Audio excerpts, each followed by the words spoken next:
Hello friends, कैसे हैं आप सब लोग। आई होप आप सब लोग बहुत बढ़िया होंगे। मैं के आर सभी का स्वागत करता हूं। दोस्तों, 8वें वेतन आयोग को लेकर बहुत बड़ी अपडेट निकल के आ रही है। जी हां दोस्तों, आज आपका इंतजार खत्म होने वाला है और आज आपके सवालों के जवाब मिलने वाले हैं। लोकसभा के अंदर मुद्दा उठा है, आज इसके ऊपर तीखी बहस होने वाली है। वेतन आयोग में देरी से क्या कुछ नुकसान हो सकते हैं वो भी देखेंगे, और कौन सा एरियर जो है उसका भुगतान आपको नहीं किया जाएगा, क्योंकि दोस्तों उन भत्तों का जो भुगतान पिछले पे कमीशन में भी नहीं किया गया था। अगर वैसा ही रहा तो कुछ भत्ते ऐसे हैं जिनका भुगतान अगर पे कमीशन लेट होता है तो एरियर का भुगतान आपको नहीं किया जाएगा।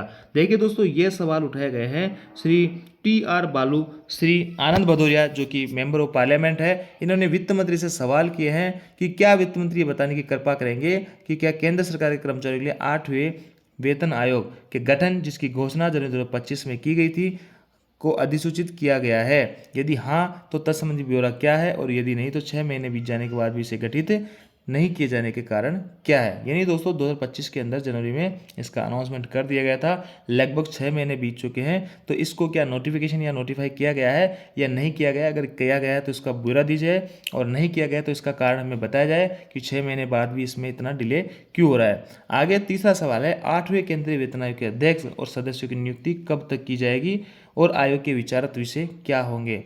आगे चौथा सवाल है, कर्मचारी और पेंशन भोगियों के लिए संशोधित वेतनमान कब तक लागू किए जाएंगे। ये सवाल यहाँ पे पूछे गए हैं मेंबर ऑफ पार्लियामेंट के द्वारा वित्त मंत्री से, और इनका जवाब जो है वित्त मंत्री श्रीमती निर्मला सीतारमण जी आज लोकसभा के अंदर देने वाली है। अब ये खबर कहाँ से आई कि आज ही वो जो इन सवालों पे बहस होने वाली है। तो देखिए, मैं स्टाफ साइड की जो है आपको ट्विटर हैंडल पे लेके चलता हूँ, या फिर जो आप जो है क्रोम पे भी, गूगल क्रोम पे भी इस चीज़ को देख सकते हैं। देखिए दोस्तों, स्क्रीन पे आप 8 central pay commission government to announce detail soon finance minister to respond in Lok Sabha. ये खबर जो है 19 जुलाई 2025 को 10:02 पे इन्होंने पोस्ट की थी। अब इसमें आगे देखिए बहुत सारी चीज़ें लिखी हुई है। Government to announce 8 central pay commission detail soon finance minister to respond in Lok Sabha, और वही है कि आज यानी 21 जुलाई 2025 को इसके ऊपर बहस होने वाली है। 8 सेंट्रल पे कमीशन के ऊपर with the finance minister expected to provide clarify, यानी फाइनेंस मिनिस्टर यहाँ पे जो है क्लेरिफाई देगी कि क्यों जो है वेतन आयोग के गठन में इतनी देरी हो रही है। और ये जो सवाल श्री टी.आर. भालू और श्री आनंद भदौरिया जी ने किया था, जो कि मेंबर ऑफ पार्लियामेंट है, उन्होंने पूछा था कि जनवरी 2025 में घोषणा हो गई लेकिन अभी तक कुछ इस पर चल नहीं रहा है। तो इसके लेकर जो 4 सवाल जो आपको इंग्लिश में भी देख पा रहे होंगे, हिंदी में आपको बता दिए, चारों सवाल आप किए गए हैं वित्त मंत्री से। और चारों सवाल में यही है कि मोटा कि इसका जो है अनाउंसमेंट हो गया था, 6 महीने हो गए, अभी इसका नोटिफिकेशन वगैरह किया है नहीं किया, अगर किया है तो ब्यौरा दे, नहीं किया तो रीज़न क्या है 6 महीने लेट इसका डिले होने का। और इसके जो चेयरमैन वगैरह है, मेंबर वगैरह हैं, उनका गठन हो गया क्या, इसके टर्म ऑफ रेफरेंस क्या रहने वाली है, इंप्लीमेंटेशन जो है कब तक हो जाएगा गवर्नमेंट कर्मचारियों के लिए। आगे देखिए बैकग्राउंड एंड एक्सपेक्टेशन, यानी क्या जो है रिप्लाई यहाँ से सरकार की तरफ से मिल सकता है, वो भी यहाँ पे दिया हुआ है।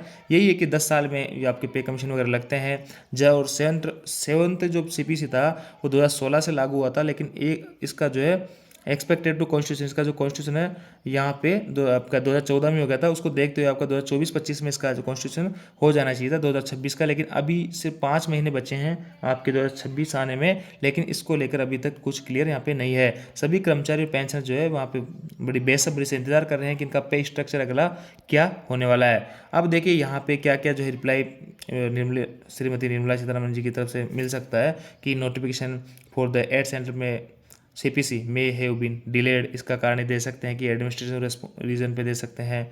चेयरपर्सन मेंबर्स कुड भी अनाउंस होनी, ये नहीं है कि लेट 2025 के लास्ट तक हम इसका जो है अनाउंसमेंट वगैरह कर देंगे। आगे है टर्म ऑफ रेफरेंस जो है, मिनिमम वेजेज हैं, अलाउंसेज है, पेंशन वगैरह है, इनको लेकर जल्दी यहाँ पे क्लियर किया जाएगा।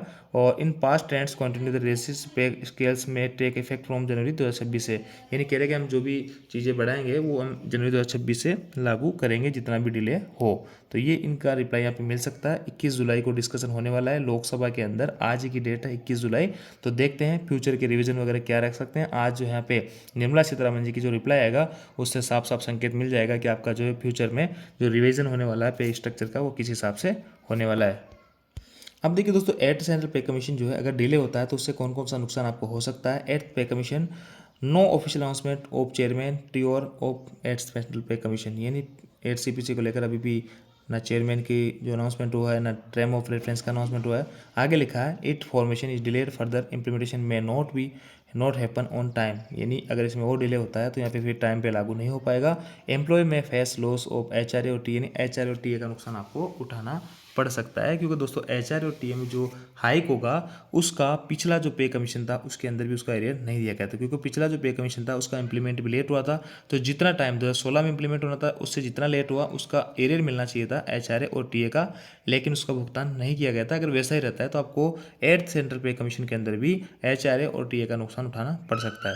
इसके अलावा दोस्तों जितना भी बेसिक डीए वगैरह होते हैं और जो भी अलाउंसेज है एचआरए टीए के अलावा उनका एरियर पिछली बार भुगतान किया गया था 7 सीपीसी में, तो आपको 8 सीपीसी में भुगतान किया गया था। बस ये दो बत्ते हैं एचआरए और टीए, ये आपको बताया गया है कि पिछला जो वेतन आयोग था 7 सीपीसी उसमें इनका भुगतान एरियर का नहीं किया गया था। जिस डेट से इंप्लीमेंट हुआ था उसी डेट से इंप्लीमेंट किया गया था। इस बार भी अगर ऐसा होता है तो आपको इन दोनों चीज़ों का नुकसान उठाना पड़ सकता है। Only 5 months left until the 8th central pay commission due, यानी दोस्तों 5 ही महीने बचे हैं, 7वां महीना आपका लगभग समाप्त होने वाला है। तो ऐसे में इन 5 महीनों में देखते हैं क्या कुछ करने वाला है। बाकी आज जो स्थिति स्पष्ट होने वाली है लोकसभा के अंदर, क्या रिप्लाई वित्त मंत्री से मिलने वाला है उसके रिगार्ड भी आपको रूबरू कराएंगे। जो रिप्लाई आता है सभी लोगों को बताया जाएगा। और हमारा टेलीग्राम ग्रुप जिसका लिंक डिस्क्रिप्शन में उसको जो कि आप ज्वाइन कर सकते हैं, वहाँ तमाम तरीके की अपडेट आपको मिलती रहती है। तो यदि दोस्तों अपडेट आप जानकारी आपको अच्छी लगी वीडियो लाइक दोस्तों के साथ में शेयर जरूर करें। Thank you.